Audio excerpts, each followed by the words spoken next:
Nakabahin DJ natin. Ano? Dalawang music pinagsabay. Mabuhay, Luzon, Visayas, Mindanao, Mega Manila at World. Ngayon po ay araw ng Martes, ika-9 ng Abril taong 2013. Simula po ng pagbabago. Simula ng pagtahak sa tuwid na landas. Samahan niyo po kami sa susunod na isang oras dito po sa inyong alternatibong newscast sa hapon. Ako po, si Snow Badwa.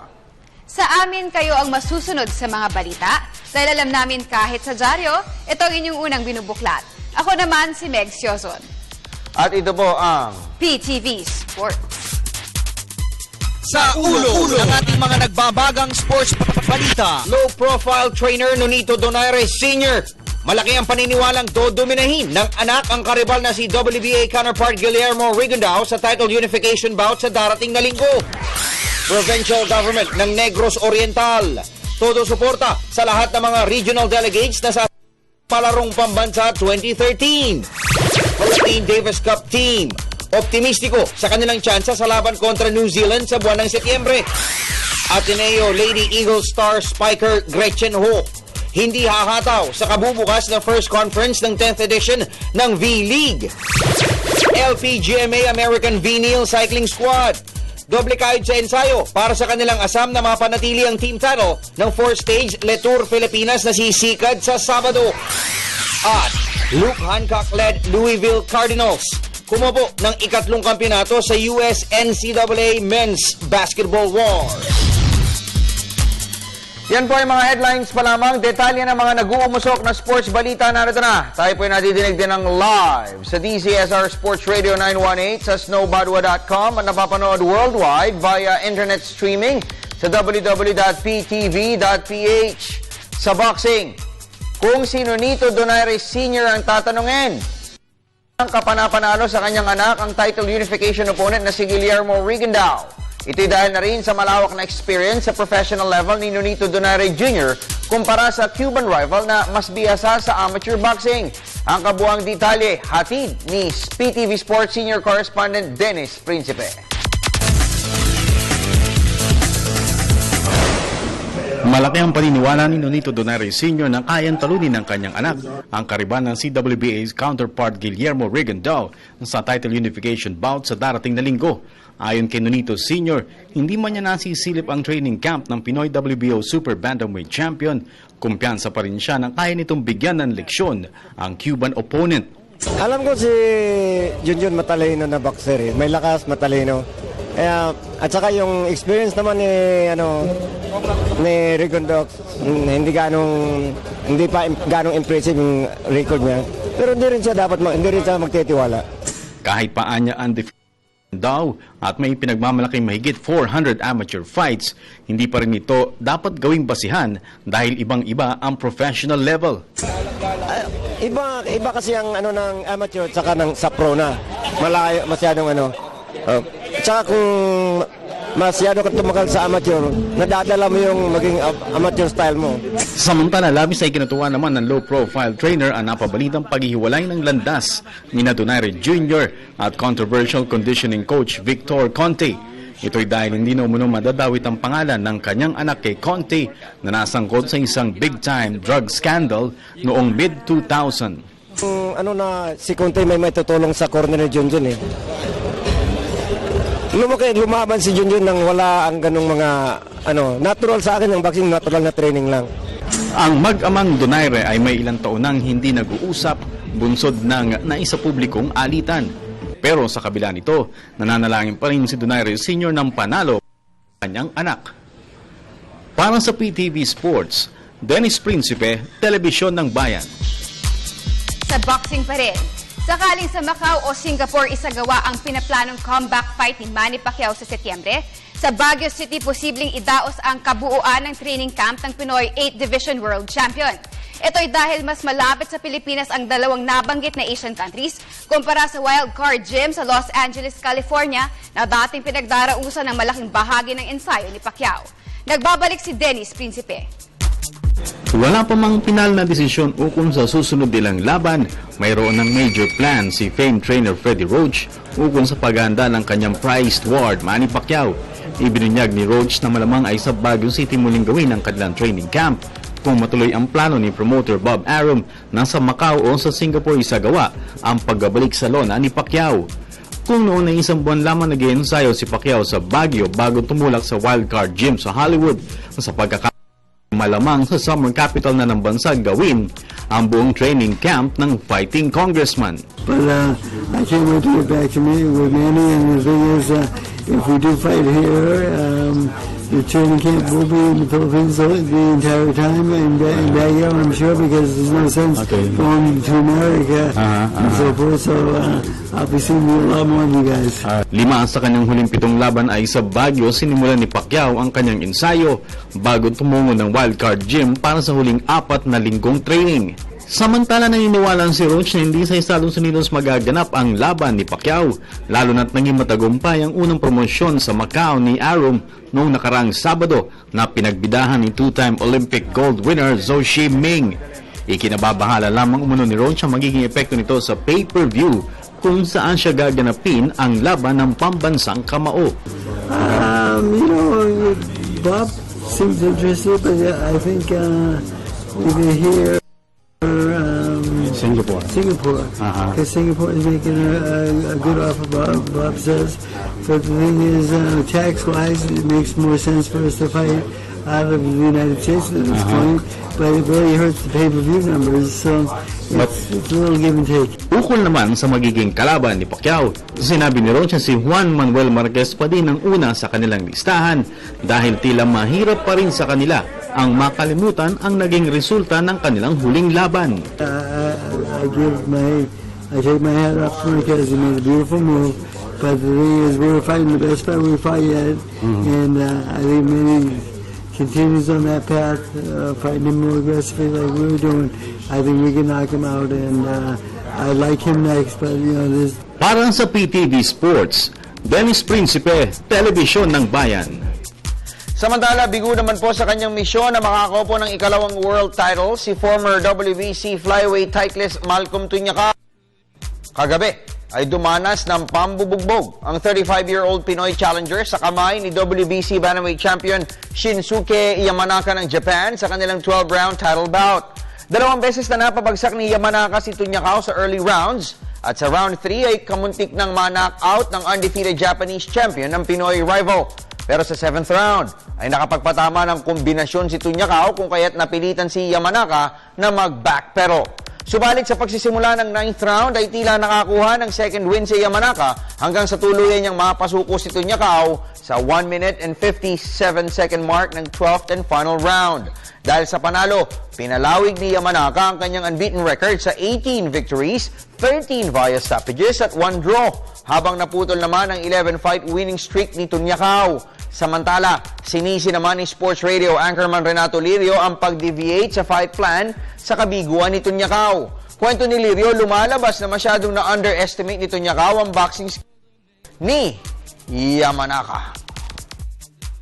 Gamitin niya yung kanyang jobs, not just to measure his opponent, parang ginagawa niya side, kumbaga sa baril. Sabi ko, deliver stiff jobs, yung effective jobs, para mataranta yung Yamanaka, wala yung kumpiyansa sa sarili. Hindi niya ginawa, puro mosquito jobs pa rin ginawa niya. Kaya ganyan na labanan, may palalo, may talo. Patuloy ang pagdagsa ng mga partisipante ng Palarong Pambansa 2013 sa Negros Oriental. Sa katunayan, kulang 2 linggo bago ang opening rites ng taunang sports spectacle ay 3 regional delegation na ang nasa Dumaguete City. Narito ang report ni Ms. Deza Fernandez ng Bulacan State University.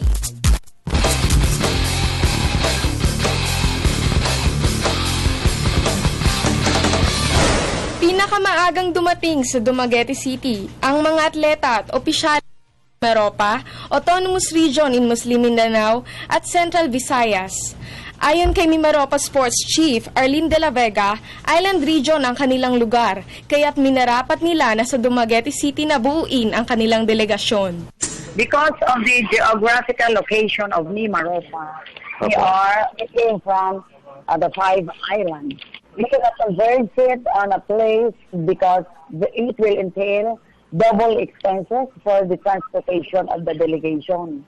Samantala, hindi naman naiwasan ni De La Vega na ireklamo ang mainit na klima sa Dumaguete City na tulad ng nararamdaman sa iba't ibang panig ng bansa. Pero labis na ikinatuwa ni De La Vega ang full assistance na ibinibigay ng host province. Dumaguete City is a peaceful city. Hospitable. The South City Elementary School, the teachers are always here with the principal. Hindi natin maiwasan ang mga kakulangan. Bigyan naman ng especially electric fans. Mainit, mainit na pagmamahal, mainit na atmosphere. Sa panig naman ni Negros Oriental Provincial Coordinator Adolf Aguilar, bukod sa pagbibigay ng billeting administrator na agad na magbibigay ng tugon sa pangangailangan ng mga bisita, naglaan rin sila ng modest subsidy sa pagkain sa pangunguna ni Governor Roel Degamo. Mga sleeping mats po na delivered naman ahead of time, mga shower rooms. So, to give priorities to those po dumating ng early po. Yung naka-screen po yung mga rooms nila, sir. Pero hindi pa po lahat naka-screen po. We are on the process of screening all the classrooms po na billeting quarters ng Palarong Pambansa.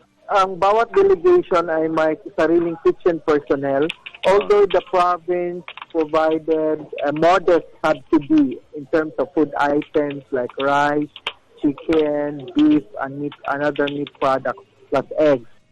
Ang mga aksyon sa Palarong Pambansa 2013 ay sisiklab simula Abril 21 hanggang 27. Ito ang numero 1 grassroots sports development program ng Pilipinas, kung saan unang nabibigyan ng playing ground ang mga future world conquerors ng bansa. Para sa PTV Sports, Deza Fernandez, Bulacan State University. Sa tennis, 5 buwang preparasyon ang ilalaan ng Philippine Davis Cup squad sa laban kontra visiting team na New Zealand sa buwan ng Setyembre. Ito'y upang mas mapalakas ang kanilang tsansa na makabalik sa Group 1 tie ng Davis Cup Asia Oceania Zone. May report si Ms. Cristabel De Leon. Sariwa mula sa pag-ani ng 4-1 victory kontra Thailand itong weekend, kumpiyansa ang Philippine Davis Cup team na malalampasan nila ang hamong isasalubong ng New Zealand sa finals ng Asia Oceania Zone Group 2 tie. Sa lingguhang PSA Sports Forum, tiwala si National Coach Ronald Crot na nasa Pilipinas ang bentahe dahil ng ating mga tennisters ang shell court na pagdarausan ng September 13 showdown kontra New Zealand. Kinumpirma naman ito ni veteran internationalist Johnny Arcilla sa pagsasabing mas kampante siyang maglaro sa shell court dahil malimit siyang manalo dito. Of course, yes. I mean, this win gave them so much confidence, and we know our opponents. Kilala na naman namin personally, so we know how they play, and it's a matter of who prepares well, and we get the right courts to play in, and yeah, that's it. And hoping for the best. Okay natin yun kasi sa ating gaganapin eh. Ito yung sa New Zealand kasi last time nanalo din ako against New Zealand yung last 3 years sa Philippine Kuluban ginanap eh. Sa panig naman ni Phil American netter Ruben Gonzalez, gagawin niya ang lahat kahit saan man siya dalhin ng coaching staff, mapa singles man o doubles. Kabilang sa mga makakasama ni Arcilla at Gonzalez sa paghataw para sa Pilipinas sa laban kontra Kiwi counterparts ay ang mga datihang teammates sa sina Tret Yui at Casey Alcantara. I think, that's totally up to coach. You know, he gets to decide the lineup, who plays what. So I'm just going to be ready to play either one or both or whatever he wants. Sakaling malampasan ng Pilipinas ang New Zealand, magbabalik tayo sa Group 1 tie ng Davis Cup Asia Oceania Zone. Para sa PTV Sports, Cristabel De Leon, Telebisyon ng Bayan. Ipa tayo sa paboritong pastime ng mga Pinoy, ang basketball. Kumpiyansa si reigning PBA MVP Mark The Spark Kagiwa na matutulungan niya ang Barangay Ginebra San Miguel sa kampanya sa papasok na playoffs ng PBA Commissioner's Cup. Ito'y dahil patuloy ang kanyang maayos na recovery mula sa left MCL injury. Tunghayan natin ang report ni Ms. Marian Santos ng Wesleyan University, Philippines, Cabanatuan City.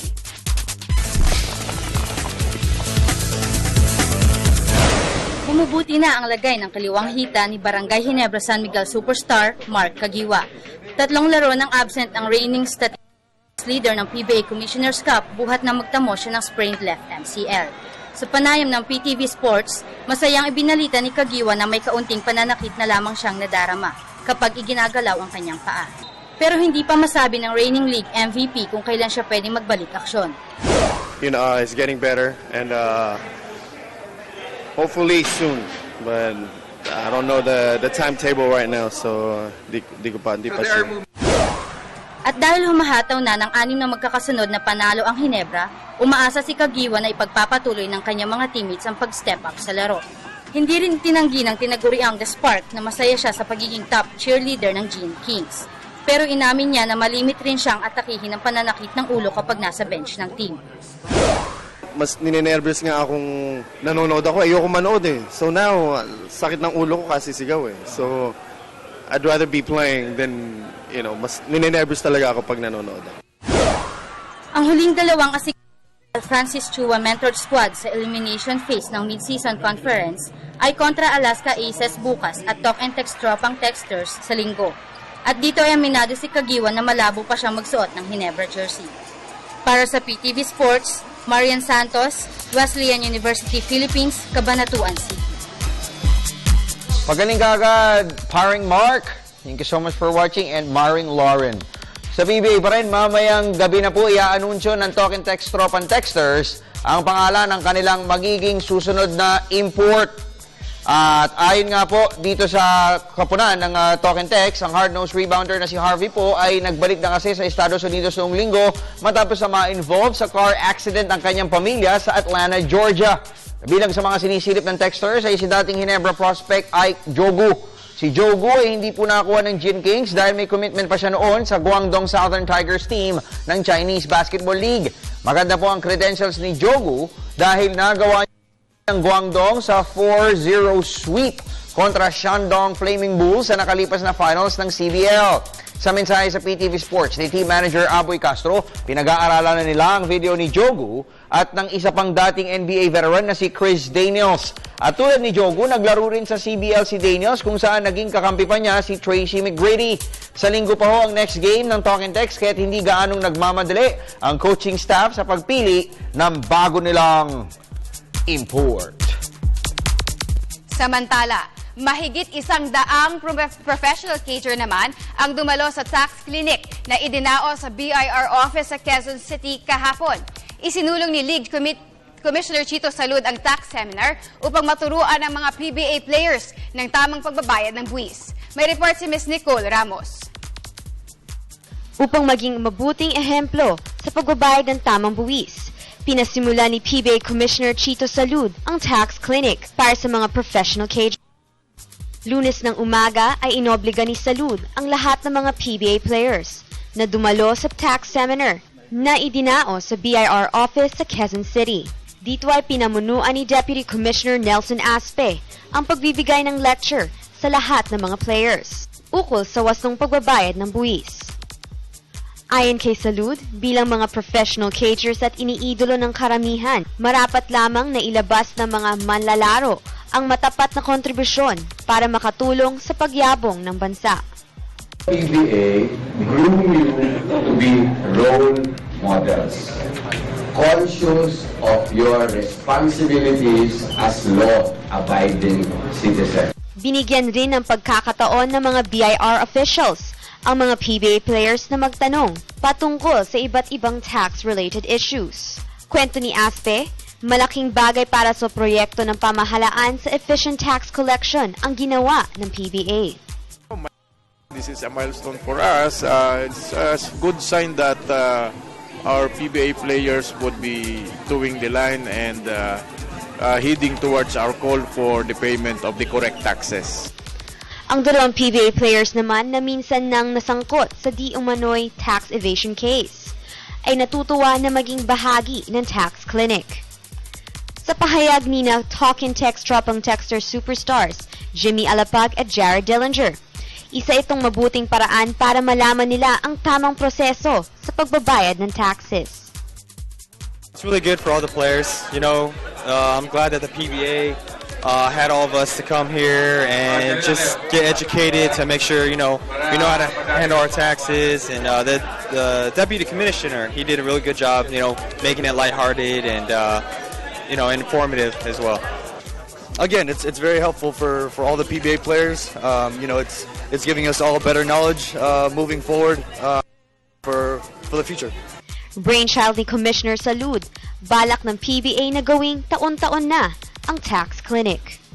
Para sa PTV Sports, Nicole Ramos, Telebisyon ng Bayan. At salamat po sa PBA office sa kanila pong inisyatibo para ilapit ang mga PBA superstars sa maayos at matuwid na pagbabayad ng buwis. Punta naman po tayo sa American College Basketball. Kumopo po ang Louisville Cardinals ng ikatlong kampyonato sa men's basketball competitions ng NCAA. Ito po yung matapos na magrehistro sila ng 82-76 come-from-behind win kontra championship rival na Michigan Wolverines kanina. At ang tumayo pong top performer para sa Cardinals ay walang iba kundi si forward Luke Hancock na pumukol ng team-high 22 points off the bench. Si National Player of the Year Trey Burke naman ang namuno ng atake ng Wolverines sa kanyang game-high 24 markers. Mula sa 12-point deficit sa kalagitnaan ng first half, nagbaon si Hancock ng 4 na magkakasunod na para sa Louisville upang burahin ang bentahe ng Michigan bago ang halftime break. Sa second half ay nagdagdag pa ng isang triple si Hancock para ibigay sa Cardinals ang 10-point advantage, 3 minutes and 20 seconds remaining. Bago nagbaon ng 2 free throws ang 6'6" dribbler sa final 29 seconds upang tuluyan ng iselyo ng home team ang panalo. Isinara ng Cardinals ang season sa pamamagitan ng paghataw ng 16-game winning streak para iregalo kay Hall of Fame coach Rick Pitino ang national championships. Balik tayo sa local sports scene. Sa volleyball, hindi makikitaan ng aksyon si Ateneo Lady Eagle star spiker Gretchen Ho sa first conference ng 10th V-League. Ito'y dahil nagpa siya ang 5'8" volleyball na magpahinga muna sa paghataw ng bola upang mabigyan ng mahaba-habang playing time ang mga bagitong players ng team. Nagbabalik si Miss Cristabel De Leon. Di na dapat asahan ng mga fans ang paghataw ni Ateneo Lady Eagle star spiker Gretchen Ho sa first conference ng 2013 V-League. Sa panayam ng PTV Sports, ibinunyag ni Ho na bagamat nasa lineup siya ng Ateneo, mas nais muna niyang bigyan ng break ang mga batang volleyballs ni Coach Roger Gorayev. I wanted the younger players to get the exposure because they will be the ones to compete in the UAAP. So I think they really need the playing time more than I do. And I also want to start exploring on my work opportunities. Gusto rin umanong magpahinga ng 5'8" bombshell lalo pat sa nakalipas sa 5 taon ay naging immersed siya sa paglalaro ng volleyball. Sa ngayon ay plano ni Ho na mag-focus sa panibagong career challenge at ito ay ang hosting job. Isa ang PTV4 sa mga tinitimbang ni Ho na maging next home. Mag-retreat muna ako na joke. I'm thinking of going into TV hosting for sports or for youth programs. And I'm also thinking of going corporate, doing marketing. Samantala, kumpiyansa naman si Ho na kakayanin ng Ateneo na magreyna sa V-League dahil sa winning form at competitive spirit ng Katipunan-based team. Nandiyan na yung playing time for them and mapupush talaga sila to improve. Tsaka, they have the winning attitude naman. So, still the same coach. So I think they can manage. Plus ako pa silang guest player. So galing man sa bakasyon, nakikita pa rin ni Ho na patuloy na magpupursigi ang kanyang koponan, lalo pat kasama sa kanilang roster ang mga guest players na sina Rachel Andakis at Ariel Patnongon. Para sa PTV Sports, Cristabel De Leon, Telebisyon ng Bayan. Ito na, Boss Eric C. Sa cycling, upang mas mapalakas ang kanilang tsansa na maidepensa ang team title ng Le Tour Filipinas, mas malawak na at mas malakas na roster ang isasabak ng LPGMA American Vinyl Squad sa 4-stage bikeathon ngayong taon. Sa pangunguna ni reigning Ronda Pilipinas Champion, umaasa ang management at coaching staff ng LPGMA American Vinyl na malalampasin nila ang hamong isasalubong ng 15 foreign teams, 16 po yan 16 at 4 na local rivals sa 2013 edition ng Letour Filipinas na bubuksan sa Abril 13. Ang karagdagang detalye sa report ni Miss Chacha Juanino ng Wesleyan University Philippines, Cabanatuan City. Solidong lineup ang ipaparada ng LPGMA American Vinyl Cycling Team sa 2013 Air 21 Letour Filipinas na sisikat sa Sabado sa Pagudpod, Ilocos Norte. Ayon kay team coach Renato Dolosa, halos lahat ng mga riders na kanilang isasabak sa 4-stage bike fest ay may taglay na climbing at sprint skills. Mabigat na akyatin ang babagtasin ng 75-man Letour entourage dahil dadaan ito sa bulubunduking bahagi ng Cagayan Valley, Isabela at Nueva Vizcaya bago magwakas sa Baguio City. Kaya't para makasabay sa hamon ng 11 foreign team sa tapat na local cycling squads, nagpasya ang LPGMA American Vinyl na palakasin ang kanilang roster. Pamumunuan ni reigning Ronda Pilipinas champion Irish Valenzuela ang kupunan, kasama sina Chris Oven, Rudy Roque, Edmundo Nicolas at Ronald Dumotos. Tingin ko lalaban ko 5 ko. Okay naman yung kondisyon ng lahat. Samantala, hindi naman binibigyan ng pressure ni team co-owner Congressman Arnel T. ang kanilang mga pambatong siklista. Kwento ng soft-spoken Solon, alam na ng kanilang mga riders ang mga dapat gawin, kaya't full support na lamang sila sa kanilang team. Yung kasing darating na Letour, total mga 4 na araw lang naman, 4 stages. Total naman, after nung natapos yung ronda, tuloy naman sila sa kanilang mga training. So, wala namang kita na magiging problema. In good shape naman lahat yung mga riders. At even though ngayon, medyo masabigat ang laban dahil may mga foreigner. Pero tignan natin, tingin ko naman, naka-condition naman ng mga riders natin. Kabilang sa mga pinahiya ng LPGMA American Vinyl sa nakalipas na edisyon ng Letour Filipinas ng isang taon ay ang mga tigasing karibal mula sa mga bansang Uzbekistan, China, Singapore, New Zealand, South Korea at Indonesia. Para sa PTV Sports, Chacha Juanino, Wesleyan University Philippines, Cabanatuan City. Samantala, narito naman ang iba pang mga local sports stories na kinalap ng aming kasamang si JP Palileo. Iwanagayway ni Pinoy Octagon Warrior Kevin Belingon ang bandila ng bansa sa katatapos na One Fighting Championship sa Singapore. Ito'y matapos na pasukuin niya si Vietnamese rival sa second round ng kanilang bantamweight encounter. Inatake ng gusto ni Belingon ang mukha ng karibal kung kaya't napilitan ng referee na itigil ang laban. Dahil sa panalo, umangat ang record ni Belingon sa 11 wins, 4 by knockouts at 2 talo. Sa speed stacking, dinomina ni Mark Mayuga ang Speed Stacks Challenge na ginanap sa Mandaluyong City noong isang araw. Gamit ang bilis ng kamay at maayos na coordination, kumopo ang 9-year-old na si Mayuga ng 3 ginto sa Speed Stacks Challenge na noong taong 2007 lamang ipinakilala sa Pilipinas. Bagamat simple lamang kung titignan, hindi maikakaila na tunay na nakakaaliw ang speed stacking dahil na rin sa maingay na kalampog at bilis ng mga kamay na animoy nakikipag-unahan sa pagpatak ng bawat segundo na orasan. Samantala, naging matagumpay naman ang pagdaraos ng Manila International Auto Show sa World Trade Center sa Pasay City nitong weekend. May layuning palaganapin ang auto awareness at car care sa publiko. Kumpanya ng sasakyan ang lumahok sa 4-day event. Kabilang narito ang Toyota, Nissan at Ford. Itinampok rin sa auto exhibit ang mga vintage at customized cars na tunay na kinagiliwan ng mga car enthusiasts. Para sa PTV Sports, JP Palileo, Telebisyon ng Bayan. Salamat sa iyo, JP. Uy, batiin ko lang si Atty. Ed Tolentino, nanonood siya ngayon, walang pasok eh. Oo. Yun ang nakakaingit sa kanila, no? Tapos si Boss Eric C, tsaka si Congressman Arnel T ng LPGMA American Vinyl, nakatutok sa atin. Gayon na rin, si Reuben Terrado. Ganyan talagang pronunciation. Tsaka si Sasha ng Spin.ph. R-E-U-B-E-N eh. Reuben. Sige. Okay. Tsaka interact. Ay, hindi. Taga-spin yun. Mga taga-spin, huwag masyado masipag ha. Dahan-dahan ang kalaban. Mabalik po kami with our sports chat segment. Kasama po ang ilang mga guests natin mula po sa Junior NPAD League. At syempre, mga text message niya, sasagutan namin ni Dennis kasama si Miss Pretty Meg sa pagbabalik ng PTV Sports.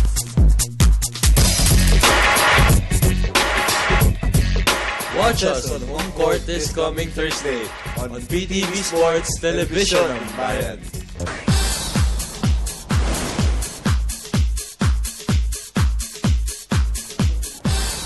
We're back mga kaibigan. Yeah, Sports back. Chat. Yeah. Monday to Friday, 6 to 8 a.m. Katong snowbado, nasingit ko yun. Ako po si Dennis Principe and wala naman NBA ang pag-uusapan natin ngayon dahil mga NBA players ang ating pong mga guest. Ayan, pero junior NBA. Mali mo maging, wala pa tayo, wala pang Filipino NBA player, malay nyo, isa rito, no? Ang maging first NBA player from the Philippines. At ano pong pag-uusapan ang Junior NBA Manila Regional Selection Camp which will happen April 13 to 14 sa Aquinas School sa Maysan 1 City. At kasama po natin dito ang mga players from San Sebastian College, si Carlo S. Calambre. Carlo, magandang hapon sa iyo. Magandang hapon po. At ang kanya, teammate ba kayo? Teammate na rin sa San Sebastian, si Lorenzo Navarro. Good afternoon, Lorenzo. Good afternoon. At from the University of the Philippines, Henry Asilu, magandang hapon sa'yo. Wala ka, Mike? Pahiram na muna ng mic. Okay, Henry, magandang hapon sa'yo. Magandang hapon, sir. Alright, so right now, mga katoto, itong mahirap gwapo ko. Pagkatabi ko si Snowbado, pero pag mga ganito katabi ko, wala. Pang-ano lang tayo, pang fourth place. So, pagdating dito sa Junior NBA, what's the difference na itong pinagdaraanan ninyo with the Junior NBA camp as compared dun sa mga schools niyo, Henry? Junior NBA, kasi parang una, tinuturuan niya kaming sa star values. Tsaka, training camp to sa mga nagbibigay siya ng opportunity sa, kagaya sa, from Davao, na makita yung abilidad, mapakita namin sa Manila, kung ano yung kaya namin. Pero may difference ba as compared sa mga schools kaysa dito sa pinagdaraan ninyo sa Junior NBA? Yeah. Meron din. Meron din. Like what? In particular, mas mahirap ba rito or mas maraming mga levels sa pinagdaraanan? Kasi sa team, sir, iba, parang yung sa Junior NBA, more on tuturuan ka sa sarili mo. Ikaw talaga, ang dala mo parang school, dala mo yung school. Pero parang more on sa'yo yun. Kumbaga yung sarili mong skills para ma-improve as an individual. Okay, si Lorenzo sa'yo, gaano ka importante itong pinagdaraanan mo with the Junior NBA as compared dun sa before ka mag-start, before ka magpunta sa school? Sobrang importante yun kasi malaki yung na-improve ko nung after nitong Junior NBA kasi sobrang laki talaga ng natulong yun sa akin. And sa'yo, anong height mo, Carlo? 5'11" na po, sakto lang. 5'11", pero mukhang lalaki ka pa. Sana nga po eh. So sa'yo naman, yung mga drills dito, yung pinagdaraanan nyo sa Junior NBA, meron pa parang sinasabi na if you improve on this, if you focus on our camp, eventually, baka hindi lang, kumbaga, NBA level na rin ang aabutin ninyo. May mga ganun ba parang kasi Junior NBA, di ba? The term NBA, medyo mabigat siya, may pressure din yan. Opo. Ano po kasi ito parang competition ng mga age na 10 to 14 kasi ngayon.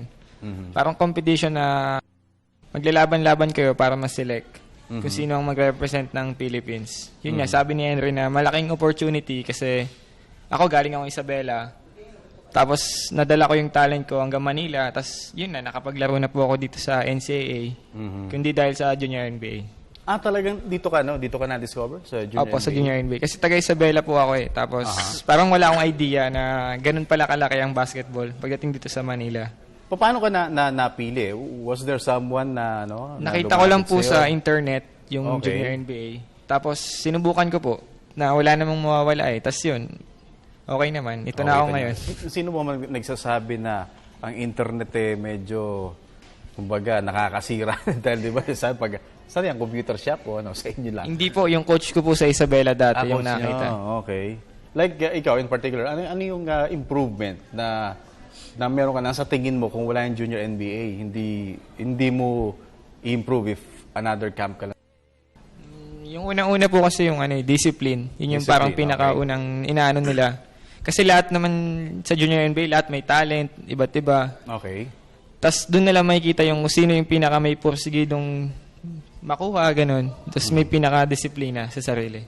And sa'yo, Lorenzo, in particular, kasi kanina sabi ni Henry, more on individual, pero as a team player, dito ba tinuturo rin like sportsmanship, teamwork? Meron din bang ganun sa junior NBA? Isa yun sa mga tinuturo nila, yung teamwork, yun yung sportsmanship, yung star values. Isa yun. So, beside dun sa skills na tinuro nila sa akin, yung attitude ko, sobrang laki ng natulong nun. Kasi hindi lang naman puro skills, hindi lang puro katawan yung basketball. Doon yung attitude. At saka tama yung sinabi ni Carlo, di ba?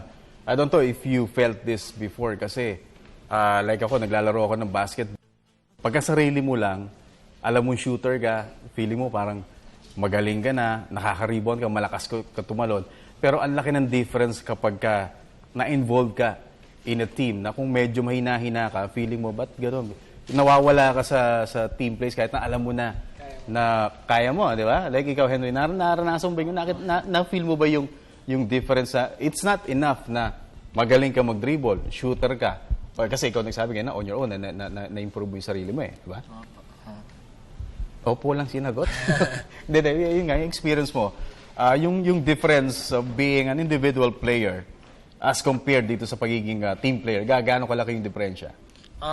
Siyempre po sa basketball, sa coach ko nga sa Cebu sinabi, kung isa lang hindi masakit. Kung 5, tas teamwork, sakit.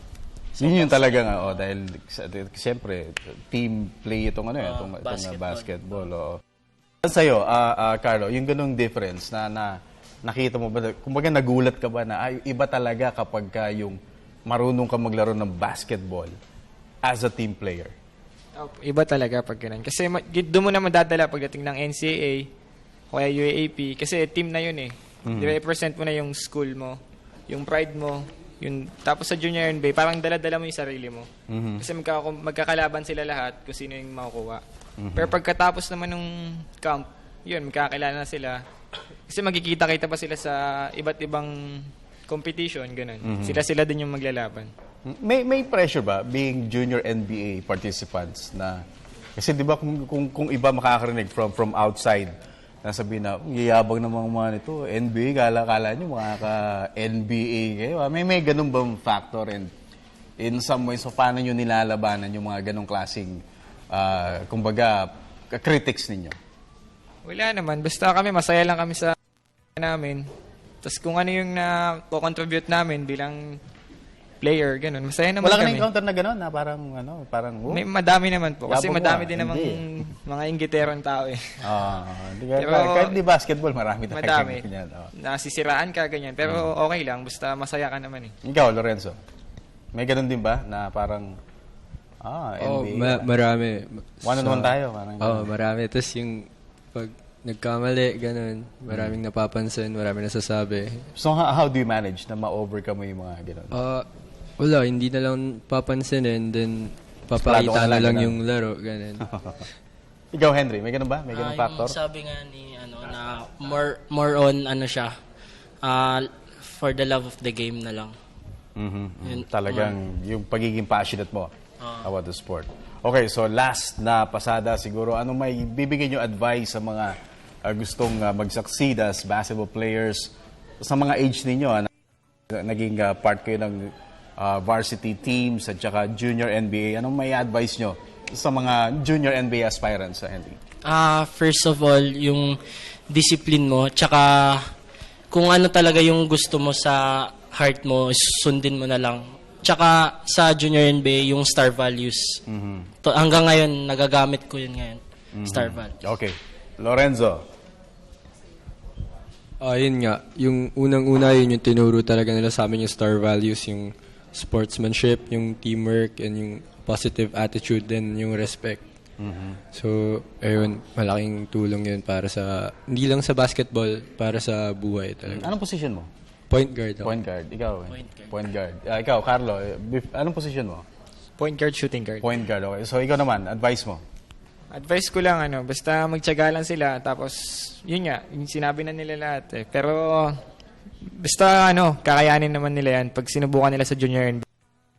Okay, Kasi sige, so, free naman yun. Invite mo na rin siguro, Carlo, yung mga Would like to invite aspirants. kids 10 to 14 years old to try out for the Manila Regional Selection Camp on April 13 at 14 sa Aquinas School sa may San Juan. Thank you. Alright. Ayan, mga kaibigan. So, mga gustong mag-junior NBA and maging future varsity players, April 13 and 14 sa may Aquinas. Diyan po ang inyong tungo para po sa junior NBA. Magandang hapon, Ms. Tessa Asmines, nanonood ng live.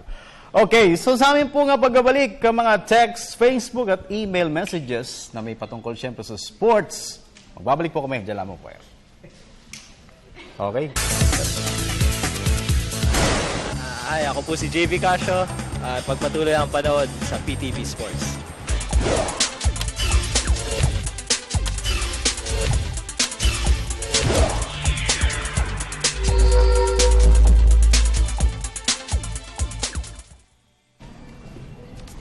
At nagbabalik ang pinakamalawak na sports news sa PTV Sports. Okay, punta tayo sa inyong mga text, email, Facebook at Twitter messages. Paano gagawin nila, Meg? Ipadala lang nila ang kanilang mga mensahe at katanungan sa mga sumusunod. Okay. Pag text, just type in radio space SR space your name space your message and send it to 23114 Globe or Touch Mobile. 350 naman pag smart or talk and text. Okay, at akong power nito, Dennis. Okay, anyway. So, Powerless. Powerless. Anyway, kumustahin ko lang muna si Dennis at si Okay naman. May. Kasi noong nakaraang linggo, last Friday, Macau. pareho silang wala. Wala Yung isang naman, gana sa Macau. Wala siya. Ikaw, Dennis, kumusta namin biyahe mo sa Macau? Okay naman. Okay, man. Ano mga natutunan mo doon? Marami. Siyempre, yung coverage natin nung laban ni Brian Viloria. Tapos na-feel natin yung, sabi nga nila, Aba Cordero ng Philippine Star, Nick Yonko ng Manila Bulletin, Jerry Ramos ng Spin.ph. Okay. Ulitin natin, Spin.ph. Okay. At si Roy Luarga ng Inquirer, sabi nga, kasi yung mga batikan yun lahat na, yung last few fights si Manny Pacquiao, na-cover nila. Sabi nila na talagang parang Las Vegas, yung Venetian Hotel. Maganda raw magnegosyo ron. Hindi, Yung nung mga nandun ka, nagmamasahe na... nung nandun ka, ang tawag doon, Venetian na. Venetian. Pwede. Pwede, no? Gusto mong magnegosyo rin yung mga bulag. Mamasahe. Okay. Venetian blind. Tingin mo ba, feasible na doon ulit maglaro? Pwede, dahil I think yung venue is about 18,000. Yung maximum ata nung Kotay Arena sa loob sa loob ng Venetian Hotel. At mukhang yun ang gusto ni Bob Arum na doon gawin yung next fight ni Manny Pacquiao. Okay, and ikaw, Meg, kumusta naman doon? Sa Baler? Akala ko sa Macau din Hindi, Baler tayo. Lito ko lang, hindi naman nalito. Okay, hindi. Kumusta naman sa Baler? Sobrang ganda. Tinan mo nga, naku, simpulay na tayo. Tan na ba ang tingin mo dyan? Ang mga ang puti si Meg. Hindi, sobra ka lang sigurong puti nung araw. Anyway, so basa na po tayo agad ng mga mensahe ninyo. Kung kayo, hindi namin mai-flash ngayon, Meron na ho kaming konting adjustment dun sa aming system. But anyway, basahin natin galing kay Nika Barbin. Magandang hapon, Mr. Snow. Sa pag-alis, nawala siya. Sa pag-alis mo, sabi, Meg. Sa pag-alis ko, ayan, nawala ang message natin. Umalis din yung message. Ano problema? Po ni Donel Harvey sa Pinas, maglalaro po ba ang talk and text ng walang import o naghahanap na sila? Dennis. May time pa naman dahil matagal pa yung Sunday. next game nila, di ba? Sunday pa yung next game nila. Pa. So, pwede pa maghanap ng import. Alam ko mamayang gabi i-announce na rin ni Coach Norman Black. Tsaka ni Aboy. team manager. Aboy Castro. Oo nga, okay. Sino ipapalit nila?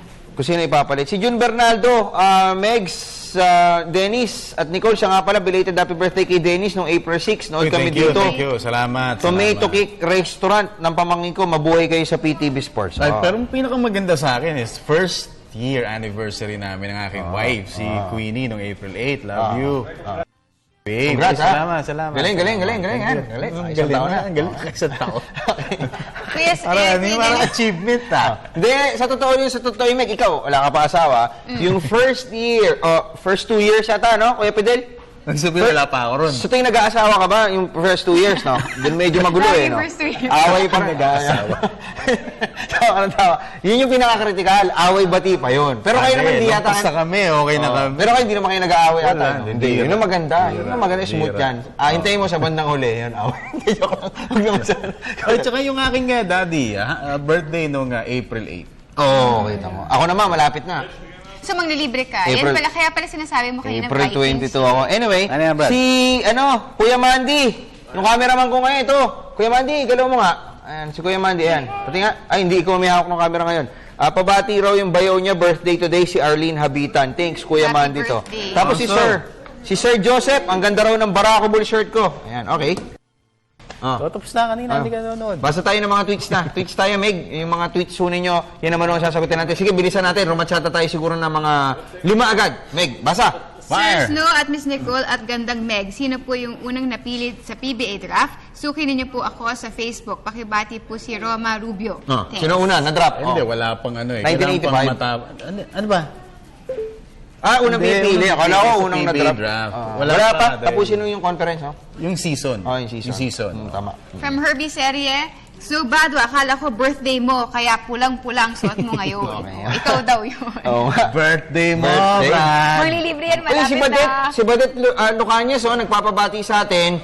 At pa-plug na rin natin ulit, Dennis, no? Yung kay Willie Wilson po, 3 na lang ho yata, 4 na lang yung slot na kailangan nila. Go na, no? Maganda ho ito. Talagang natuturuan nila.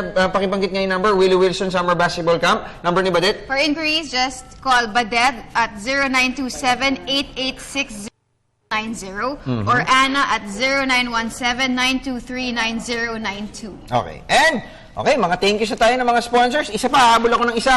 Habol pa ako ng isang tweet sa atin, galing kay Kim Sara. Sir, saan nakabibili ng shirt niyo ngayon? Ito yung shirt ko ngayon sa sa may PBA. Punta ko kayo sa PBA Lifestyle, sa mga venue, sa entrance, sa Red Gate, meron doon agad. Makikita nyo, naka doon, display. Tsaka binibigyan ko na ako kayo ng paalala, beware, na hindi ho porkit suot ko to magandang tignan. No? Ako lang ho kasi may suot ngayon, kaya... Ay, sige. Maganda dating. Mabagyo. Okay? Banat mo, ikaw naman, thank you ka na. Maraming salamat kay Mr. Amis Tumang ng Amazing Playground. Yan, salamat sa'yo. At Dennis? Siyempre, my wife again, si Queenie at saka si Zian. Okay, and ako naman, salamat po siyempre sa Barako Bull Energy Cooler sa pag-energize ng aming pong program at ng aming network. Siyempre, yan, mapapamigay ho kami pagka lumabas na yung pet battle niya. April daw eh. No? So hopefully, in the coming days. And also, salamat din kay Mr. George Paul Chua, Michael Johnson Chua, at salamat din kay Boss Rafi Casiao at saka kay Mr. J. Lianosti. And thank you sa Axel 316 para po sa aming streetwear, Mr. Jacob Banlapas, Arvin Roa, of course, Willie Ortiz, Philip Go, and Louie La Rosa. At salamat din sa PBA Lifestyle shirt, Mr. Jan Lasso. Yung Mami Base, nanonood din sa atin. Okay, salamat. Hi. Nino Renato Lirio Realtor sa aming mga coverages outside and... And hi to Mr. Resty, Trisha May, and Raisa. Okay, maraming salamat dun sa mga nagpabati. Atty. Ed Tolentino, di ko na nabati yan. Tsaka si Connie Mateo, advance happy birthday. Ayan, salamat sa iyo, Connie Mateo. Thank you for watching. Ako po ang inyong lingkod, Dennis Principe. Ito, Badwa. Megs Joson. Pumogi ako. Kami na pa mauna. Ito ang... PTV Sports. Sikat na ako. Yun yun.